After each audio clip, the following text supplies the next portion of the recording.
What's up, YouTube? Capital G here. We're talking about them Furnimals in this video, and you guys can't stop me. Everybody knows that this deck is really starting to grow on me because of my love for Sora and Arc V, and I have been very impressed by what Fluffles did this weekend. And you know, it seems like every Sunday I'm talking about a deck that maybe is kind of obscure, a deck that maybe we have forgotten about because players don't consider it on the same high tier as Kozmos and some of these other newer decks. But it's like, wait a minute, these decks still have power plays. They can still beat your ass if you're not expecting them. If you don't know what a lot of the cards do, you can still end up getting wrecked by them. So I think that we need to shine some light on these decks because I don't know, man. After watching these videos, I came away very positive about Fluffles moving forward, and I think that maybe there was an injustice about me not putting them. There may have been a major injustice with me not putting this in the Fluffle deck in the top 10 budget decks, because now I'm feeling a little stupid. I'm like, wait a minute, Fluffles did just win an ARG state series, as you see in this video right here. I would first off say,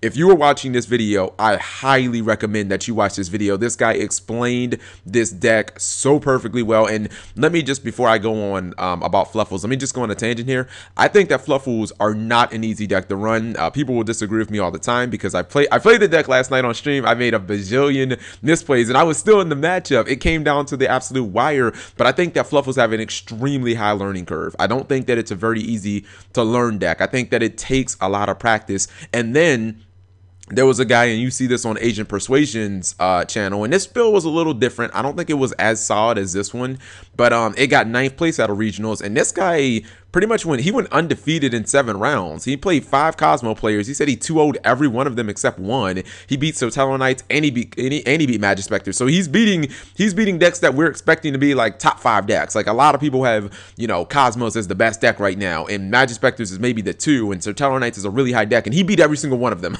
So I mean, it tells you that this deck is pretty damn good, and if your opponent isn't playing a lot of back row, you can wreck some folks. Now, we all know what Fluffles do.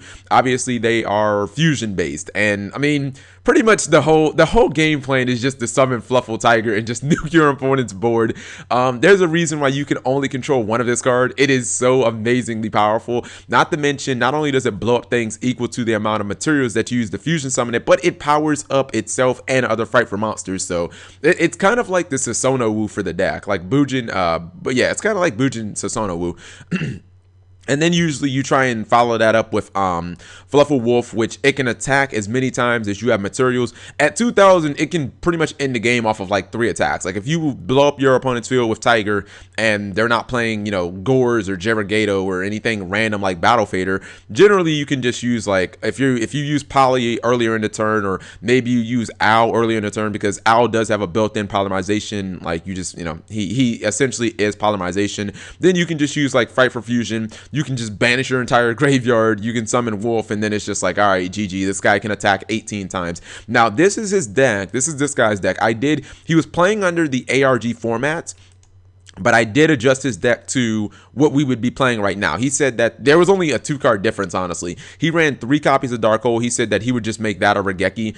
The reason you run this is because it's the same exact concept as Kozmos, like, and to a lesser extent Burning Abyss, but it's the same concept as Kozmos. Like, you don't really care about, oh, I'm gonna blow my own monsters up with Dark Hole. Like, no, you're not thinking about that. You just want to clear your opponent's board so that you can summon Tiger and so that you can summon Wolf and you can just kill them. That's all you really care about with Fluffles, is getting to game as quickly as possible. And then he decided to play, he played a Book of Moon, but he said that this would be Vanity's Emptiness. I assume that this is if he happens to summon Sabretooth, or he summons a Tiger and his opponent he doesn't happen to kill them that turn, his opponent wants to make a counterplay, like, nope, you just flip over Vanity's Emptiness and, you know, pretty much GG no re. Now, there are a couple of like cards in here that are really good that have been released recently. First off, Fluffle Wings. I used this card last night. This card is ridiculous because I'm always thinking, I'm like, man, you know, it's really cool if I can get rid of my own Toy Vendor, which is a really good card in general. You know, you can get Toy Vendor with the Fluffle Bear and whatnot, but I'm like, how can I get rid of my own, you know, how can I get rid of my own Toy Vendor? This kind of solves that problem.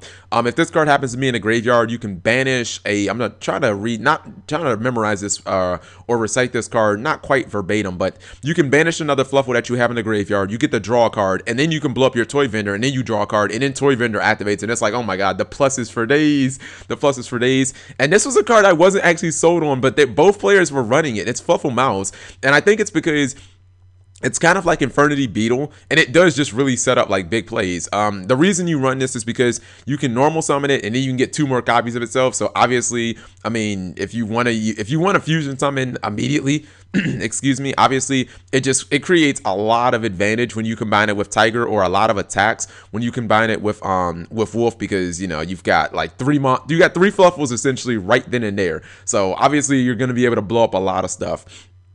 Now, I think that Fluffles are pretty good. I think that one thing that people didn't know, and I'll say this, I'm guilty of this too, it has a really good Kozmo matchup, and I think a lot of it has to do with this card. Apparently, this card is like the fucking bane of Cosmos, and I didn't even think about it. It's Fluffle Sheep, or excuse me, Fright for Sheep. Fright for Sheep is essentially an Amarty's. You attack, and your opponent can't activate effects until the end of the damage step. So let's just say you happen to attack, and your opponent has Slip Rider on the field, or they have Dog Fighter or something. They're like, oh, I'm good. If this guy dies, then I'm gonna replace it, and you know it's all good. I'll get another monster. Well, if you have Fright for Sheep, or you summon it, that's not going to happen, because essentially, even though you think, oh, it's only 2,000 attack, well, if it dies in battle, or I think it's card effects at all, right?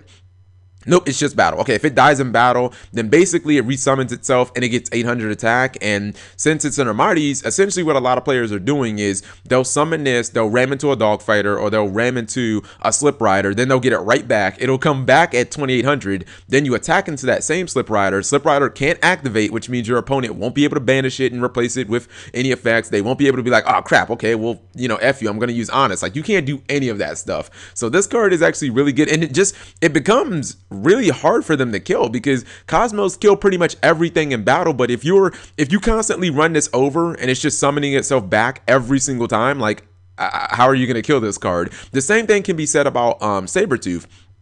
If you summon Sabretooth using, and here's the thing that I didn't actually realize, if you summon Sabretooth using 3 or more fusion materials, which is pretty easy when you use Fright for Fusion most of the time to summon it, then it basically becomes a Bills. It can't be destroyed by battle or card effects. Decks like Cosmos, they have to kill everything in battle. Like, they don't have a lot of inherent destruction.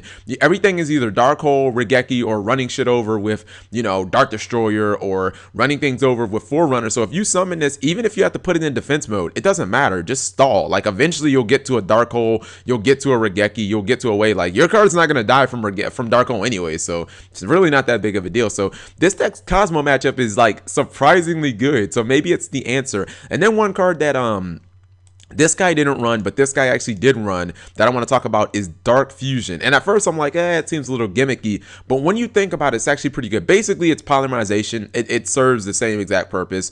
You fusion a monster using cards from your hand or your side of the field, and then it gives it the added bonus that the monster cannot be targeted by effects. I think it's only to the end of the turn, right? Yeah, it's this turn. And at first it's like, that seems okay, but then it's like, wait a minute, you can't Book of Moon me, you can't evac me, you can't breakthrough skill me, you can't effect veiler me, you can't use Ghost Ogre Snow Rabbit, you can't use Ring of Destruction, you can't use Fiendish Chain. Like, there's a lot of cards out there that people are still playing. What is the Magispector Tempest, the one that banishes? Yeah, I think it's called Tempest in the TCG. Whatever, you guys know the card I'm talking about. There are a lot of targeting cards that people still play, even though we're going into a format where targeting isn't super great. That could potentially wreck your OTK. And if you basically say no to all of them, that's pretty damn big. So, you know, I feel a little silly that I didn't think about the Furnimals, man, but it's got me excited, because I like this deck a lot, and I like the character even more. And you know what, this is looking like possibly one of the sleeper decks. If Kozmo are going to be the most popular deck of the format, this deck does seem like an obscure counter to Cosmos. It really is a counter, because, you know, Sheep is just a fucking card that they can't really deal with, and Sabretooth is a card that they can't really deal with. So as long as you can get those cards on the board, it's like it's only a matter of time before you basically beat them. So let me know what you guys think. Let me know if you think that Furnimals or Fluffles are a viable deck. Was this just a blip? And thank you guys for watching as always.